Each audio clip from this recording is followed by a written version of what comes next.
بسم اللہ الرحمن الرحیم۔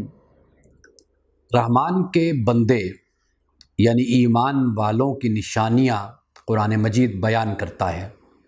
ایک نشانی یہ ہے کہ زمین پہ جب وہ چلتے ہیں تو نرمی سے چلتے ہیں۔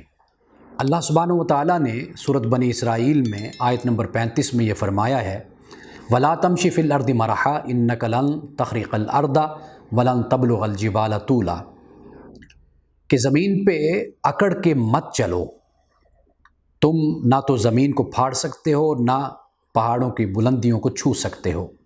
حضرت لقمان نے اپنے بیٹے کو جو نصیحتیں کیں، قرآن مجید نے ان نصیحتوں کو بیان کیا ہے۔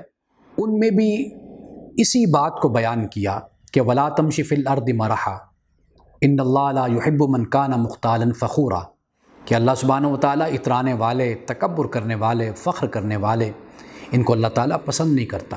وَاقْصِدْ فِي مَشْيِكَ وَاغْضُضْ مِنْ صَوْتِكَ، کہ اپنی چال میں میانہ روی پیدا کرو اور اپنی نظروں کو نیچے رکھو۔ اب یہ جو چال اور ڈھال ہے، اس سے مراد در حقیقت مومن کا رویہ ہے، یعنی مومن کا رہن سہن ہے، عمومی انداز ہے کہ جس میں انکسار ہے، عجز ہے، ٹھہراؤ ہے، متانت ہے، وقار ہے۔ اس لیے سیدنا فاروق اعظم رضی اللہ تعالیٰ عنہ کے سامنے ایک شخص، نوجوان، بڑی نزاکت کے ساتھ اور بڑی نرمی سے چل رہا تھا، تو آپ نے اسے فرمایا کیا بات ہے، بیمار ہو؟ تو اس نے کہا جی بیمار تو نہیں ہوں۔ فرمایا پھر طاقت کے ساتھ چلو۔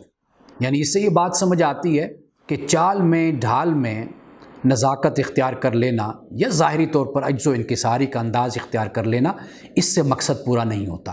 مقصد اس سے پورا ہوتا ہے کہ رحمان کے بندے، ایمان والے وہ ہیں کہ جن کے رہن سہن میں اور جن کی زندگی کے عمومی رویے اور انداز میں ہمبلنس ہوتی ہے، عجز و انکساری ہوتی ہے۔ یہاں پہ اللہ سبحانہ و تعالیٰ نے بہت سے اور نشانیاں اور بہت سے اور اوصاف بھی ایمان والوں کے بیان کی ہیں، لیکن سب سے پہلے اللہ سبحانہ و تعالیٰ نے اسی بات کو بیان کیا کہ وَعِبَادُ الرَّحْمَٰنِ الَّذِينَ يَمْشُونَ فِي الْأَرْضِ هَوْنًا وَإِذَا خَاطَبَهُمُ الْجَاهِلُونَ قَالُوا سَلَامًا، یعنی رحمان کے بندوں میں سے پہلی رحمان کے بندوں کی جو وصف ہے وہ یہی ہے کہ وہ زمین پہ چلتے ہیں تو ہون کے ساتھ چلتے ہیں، یعنی عجز اور انکساری کے ساتھ۔